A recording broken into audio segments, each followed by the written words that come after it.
et toujours plus près de vous. Tout de suite, les journaux.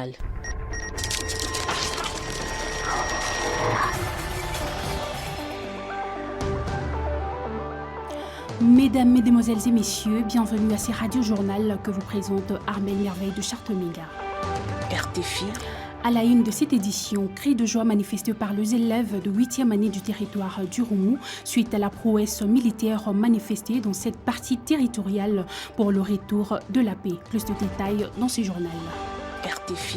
Madame Marceline Chibala, coordonnatrice de l'organisation non gouvernementale Les Bons Samaritains, s'est confiée au micro de la radio-télévision Fardissi Ituri en appelant la jeunesse entière au respect à l'égard de personnes de troisième âge. RTFI. L'entrepreneuriat, une de pistes de solutions pour pallier aux problèmes de chômage. Plus de détails dans ces radio-journaux. RTFI. Les actualités nationales ainsi que sportives seront de la partie présentées par Alain Chibangou et Olivier Concours. Encore une fois, bienvenue.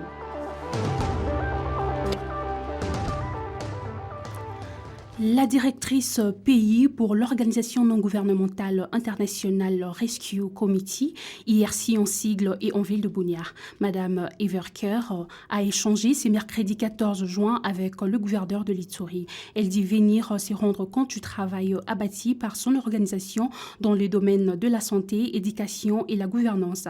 Nadia Mwamba nous en fait le point. La rencontre entre l'autorité provinciale, le lieutenant-général Luboyanka Chamadjoni, et la directrice pays de l'organisation International Rescue Committee s'est déroulée dans un climat de convivialité.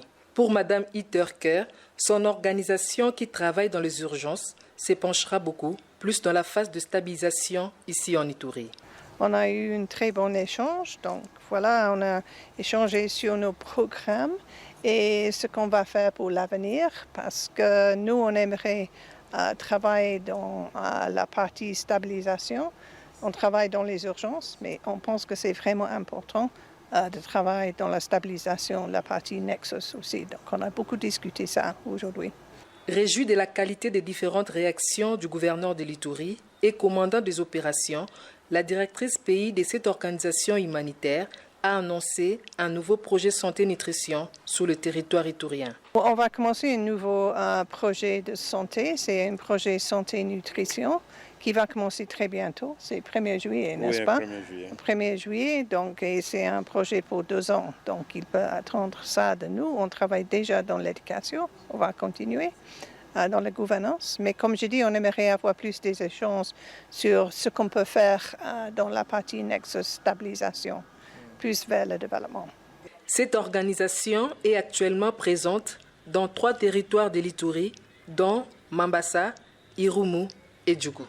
Allons en Irumu, comme annoncé au sommaire, les élèves de 8e année de l'éducation de base du territoire du Roumou se réjouissent du retour de l'accalmie qui sévit dans leur milieu grâce aux efforts des autorités militaires pour la restauration de la paix dans cette partie de la province de l'Ituri. Cette joie est manifestée après la passation des examens du test national de sélection et d'orientation scolaire et professionnelle TENASOSP qui se déroule dans un climat apaisé. On les écoute dans ces vox pop réalisé par Aimé Kakani de la cellule de communication et presse militaire du territoire du Roumou qui a fait la ronde de ces écoles ce jeudi 15 juin 2023.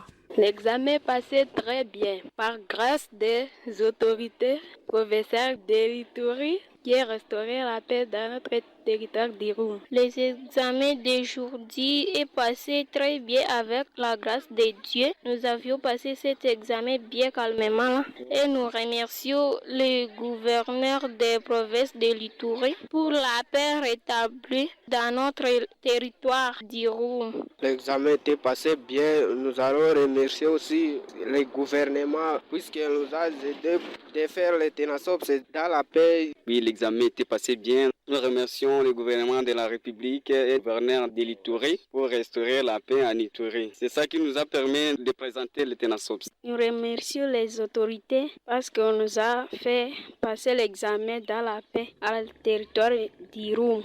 En rappel, les deux approches militaires et non militaires prônées par le gouverneur militaire de province portent ses fruits en Irumu et bientôt dans toute la chefferie de Wallis-et-Vonkutu où les opérations militaires sont en cours. RTFI, Radio-Télévision Fardissi Ituri. Mesdames et messieurs, parlons à présent justice.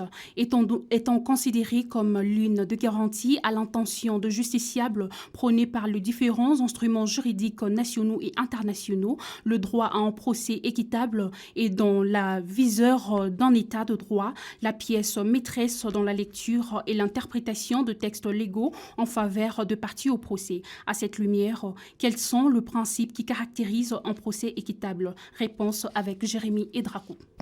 En vertu des instruments juridiques nationaux et internationaux, citons à l'occurrence la Déclaration universelle des droits de l'homme, la Convention européenne des droits de l'homme, la Constitution congolaise du 18 février 2006, respectivement aux articles 2, 6 et 18 des textes sus-indiqués. Le droit au procès équitable se révèle comme une garantie contre l'arbitraire du juge à l'égard des justiciables lorsqu'il répond en faveur de ces derniers, respecte leurs droits garantis compris entre autres. Le droit d'être jugé équitablement, publiquement, dans un délai raisonnable par un juge indépendant et impartial. Le droit de bénéficier de la présomption d'innocence jusqu'à ce que la culpabilité soit établie par un tribunal dûment constitué. Le droit de défense, compris être celui d'être assisté par un avocat, un défenseur judiciaire de son choix, afin de préserver l'égalité des armes. Le droit d'être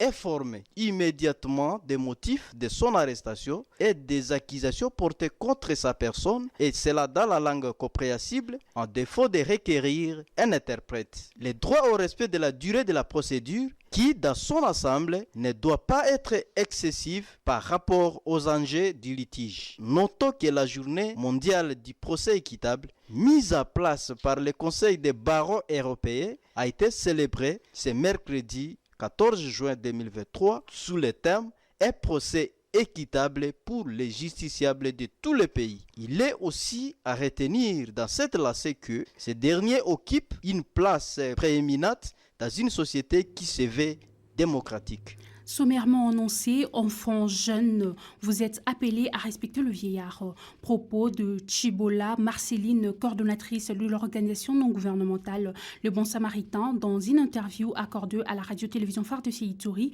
ce jeudi 15 juin 2023. Je conseille aux jeunes de ne pas haïr les vieillards, mais plutôt de les aimer, car un jour, vous allez aussi vieillir. Si vous les détestez aujourd'hui, demain, ça sera votre tour. Il s'y est de rappeler que le 15 juin de chaque année, le monde célèbre la journée mondiale de lutte contre la maltraitance de personnes de troisième âge. Parlons à présent santé, bien entretenir ses pieds, cela éviterait qu'ils soient infectés par plusieurs maladies telles que la goutte, la crévasse, ongle incarné, pied d'athlète, verrue plantaire et autres. Sur ce, le 15 juin de chaque année est célébrée la Journée mondiale de la santé des pieds. Le but de cette journée est de sensibiliser le public sur l'impact de la santé des pieds. Plus de précision, retrouvons Kevin Chibanda au travers cet élément. Le pied est une partie complexe du corps et parfois le siège de nombreuses pathologies. La crévasse, l'une des maladies les plus courantes qui affecte le pied, elle se caractérise par la sécheresse et le l'épaississement de la peau. Poursuit la pédicure podologue, elle est souvent localisée au niveau des talons et favorisée par la marche pieds-nus ou en chaussures ouvertes. La suppression de la cause, le soin et hydratation intense sont le meilleur remède. En deuxième position, c'est la goutte, une maladie rhumatologique chronique due à l'augmentation de l'acide urique dans le sang, causée par une consommation trop importante à bière, d'alcool fort, de soda ou de sucré et certains médicaments. Une alimentation trop riche en protéines animales. Il est conseillé de se laver le pied régulièrement, au moins 1 ou 2 fois par jour avec de l'eau à 37 degrés Celsius. D'utiliser une crème hydratante, éliminer les callosités avec une râpe à pied ou pierre de ponce. Évitez également de porter les chaussures trop serrées et à haut talon, car celles-ci empêchent la circulation de sang et de l'air et favorisent les frottements. Allez chez podologue 1 ou 2 fois par an. Celui-ci va étudier les formes de votre pied, repérer les problèmes éventuels et apporter les corrections normales.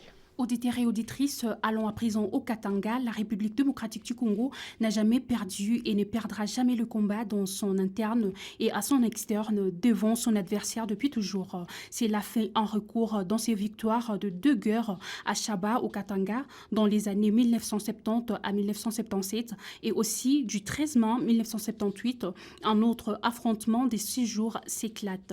Au final, l'armée régulière remporte la victoire. Le maréchal Mobutu sillonne victorieusement la ville pour la gloire de son armée. David Luende nous ramène dans l'histoire. Durant la deuxième moitié des années 1970, les Zaïre fait face à des conflits armés majeurs dans l'ancienne province du Katanga. Le 8 mars 1977, la première guerre du Chaba ou la guerre des 80 jours débute. Lorsqu'environ 2000 membres du FNLC, Front National de Libération du Congo, parti de l'Angola, franchissent les frontières congolaises du province de Katanga, au sud de la République démocratique du Congo, Zaïre à l'époque, avec le soutien gouvernemental de l'Angola, du MPLA et l'implication du troupe cubaine. Après une réorganisation des unités combattantes, l'ancien président du Zaïre, le maréchal Mobutu, parvient à repousser les gendarmes katangais hors les frontières du Katanga en mai 1977, grâce à l'opération Verveine montée par le Maroc qui mettra fin à cette première guerre. Une année après, le 13 mai 1978, les gendarmes katangais récidivent. C'est la reprise de la deuxième guerre du Katanga ou la guerre des 6 jours. Une guerre qui fera beaucoup de bilans de morts et les blessés du côté civil et militaire, ainsi que plusieurs étrangers pris en otage. Jeudi 18 mai, l'ancien président Mobutu se rend personnellement à Kolwezi, féliciter le major Mayele et ses troupes pour leur bravoure et avoir gagné le combat encore pour la deuxième fois. Au lendemain de la libération de la ville, le maréchal Mobutu sillonne victorieusement la ville en dupe découvert en honneur de son armée. Comme dit le lieutenant Gilles Ngongo, le porte-parole des FARDC en Ituri, on ne combat jamais la République, elle les gagne toujours. RTFI, Radio-Télévision FARDC Ituri. Parlons à présent entrepreneuriat avec Anastasie Nehema. Comme annoncé au sommaire, notre dossier de la rédaction se penche sur la question de l'entrepreneuriat perçu comme piste de solution à plusieurs fléaux qui rongent notre pays en général et en particulier l'Ituri. De la lutte contre la manipulation, réduction de chômage et autres, ces secteurs est plus sollicité pour relever le défi de l'insécurité dans la province.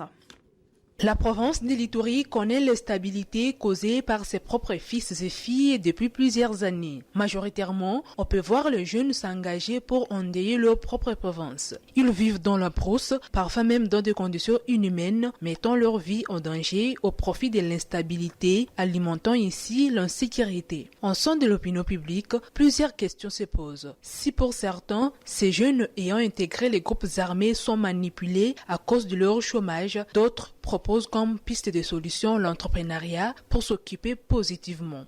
Les cas d'Mbeo Mastaki, coordonnateur de l'incubateur Fédération émergente pour la génération des entrepreneurs du Congo, FEGEC. Et la plupart des personnes qui créent les sécurités sur le plan local que nous sommes, c'est nous les jeunes. Les jeunes, pourquoi nous créons l'insécurité? C'est puisque nous comprenons peut-être que, bien sûr, on peut avoir des droits qu'on revendique, mais les droits-là que nous revendiquons, ce n'est pas nous les jeunes qui les revendiquons. Il y a des personnes derrière nous qui revendiquent au travers de nous.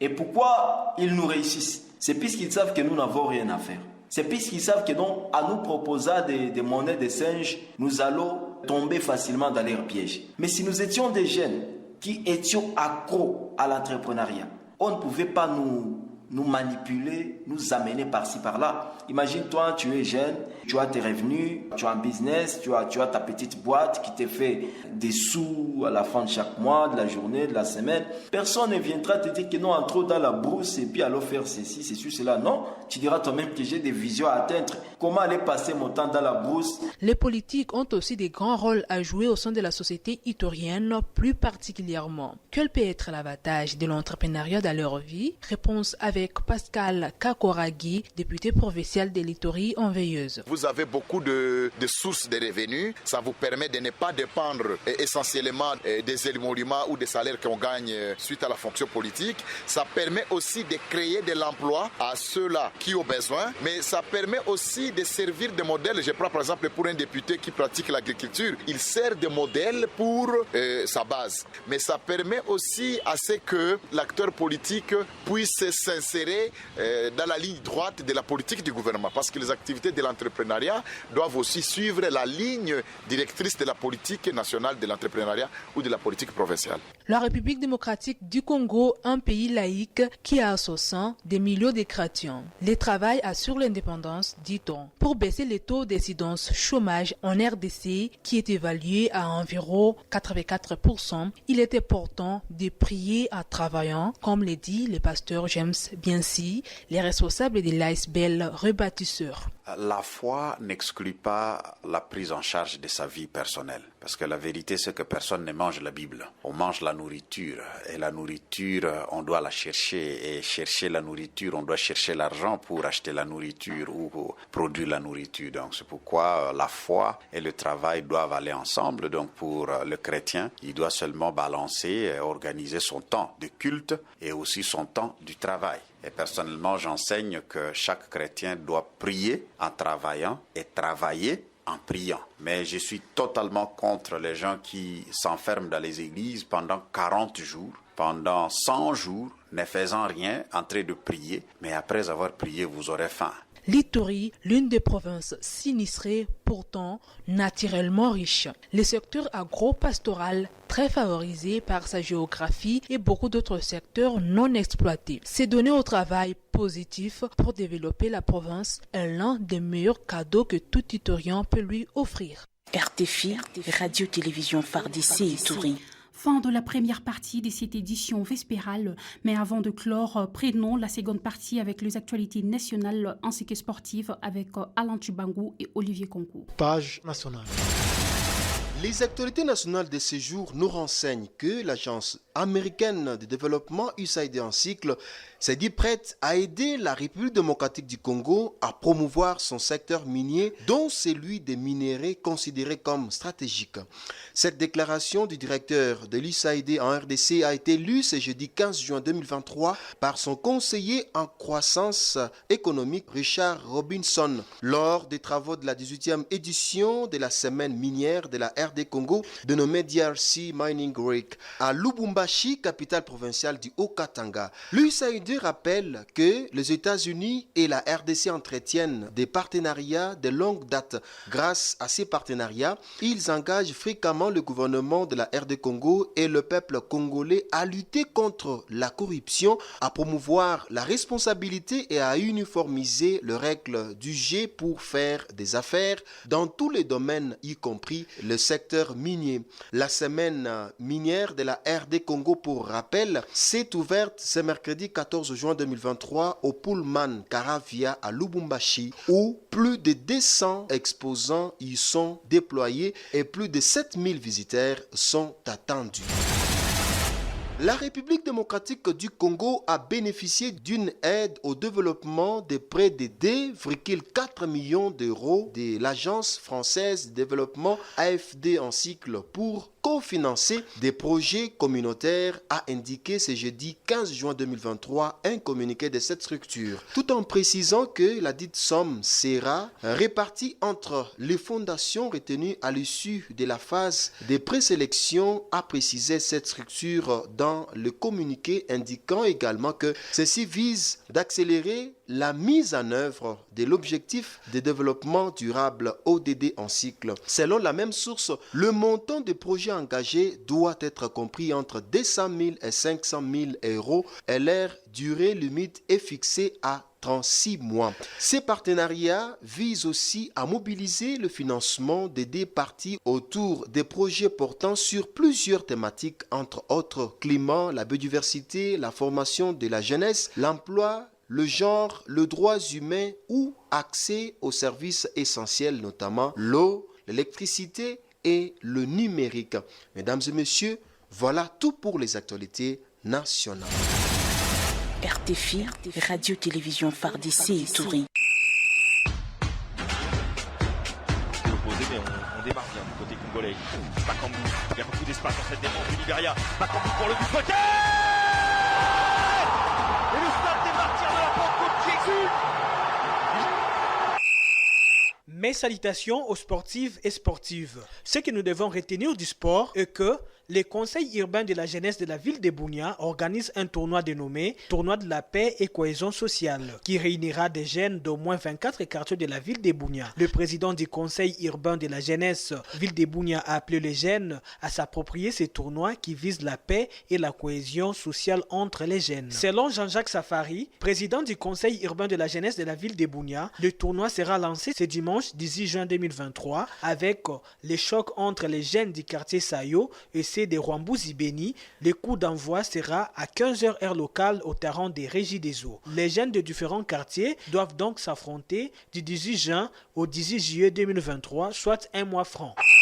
C'est fixé, le football club féminin Ituri de Bunia, le football club féminin Mabanga et le football club féminin Tosepela de Mahagi en Ituri ne prendront plus part à la 14e édition du championnat national de football féminin en République démocratique du Congo qu'organise la Commission nationale de football féminin à Lubumbashi dans la province du Haut-Katanga. Cette nouvelle était tombée ce mardi 13 juin 2023 à Bunia, chef-lieu de la province de l'Ituri, lors d'un entretien avec les 3 équipes concernées. Une décision qui arrive des semaines après les coups d'envoi de cette compétition nationale de football féminin à Lubumbashi. À part la province de l'Ituri qui déclare définitivement forfait, les autres provinces vont chercher à conquérir la Coupe du Congo. Le football club féminin Mazembe de Lubumbashi qui avait remporté la dernière édition pour le nouveau titre. Et aucune suite pour la finale des championnats provincial entre le football club féminin Tosepela et le football club féminin Mabanga terminé en quai des poissons, dont l'équipe championne du football club féminin de l'Ituri pour la saison sportive 2022-2023 n'est toujours pas connue. En national et en Afrique, les Léopards seniors de la République démocratique du Congo joueront dimanche 18 juin 2023 à Franceville face aux Panthères du Gabon dans le cadre de la 5e journée des éliminatoires de la CAN Côte d'Ivoire 2024. Et en international, l'Espagne et l'Italie s'affrontent afin de rejoindre la Croatie en finale de la Ligue des Nations, match à suivre à 20h45 heure locale. Mesdames et messieurs, c'est à travers ces informations internationales que s'achève la partie sportive. Très chers auditeurs et auditrices, il est 19h38. C'est ainsi que nous bouclons avec cette édition du soir, auditeurs et auditrices. Mais avant de nous séparer, je vous rappelle le titre. RTFI. Cris de joie manifestés par les élèves de 8e année du territoire du Roumou suite à la prouesse militaire manifestée dans cette partie territoriale pour le retour de la paix. RTFI. Madame Marceline Tchibala, coordonnatrice de l'organisation non gouvernementale Les Bons Samaritains, s'est confiée au micro de la radio-télévision FARDC Ituri en appelant la jeunesse entière au respect à l'égard de personnes de 3e âge. RTFI. L'entrepreneuriat, une des pistes de solutions pour pallier aux problèmes de chômage. RTFI. Les actualités nationales ainsi que sportives étaient de la partie. RTFI. Armel Merveille de Charteminga, jeté à la présentation. La mise en onde était l'œuvre de Adolphe Jedidia sous la coordination du lieutenant Jingongo Chikoudi. Le rendez-vous est maintenu pour l'édition matinale à 6h juste qui vous sera présentée par Olivier Concours. Portez-vous bien. Au revoir.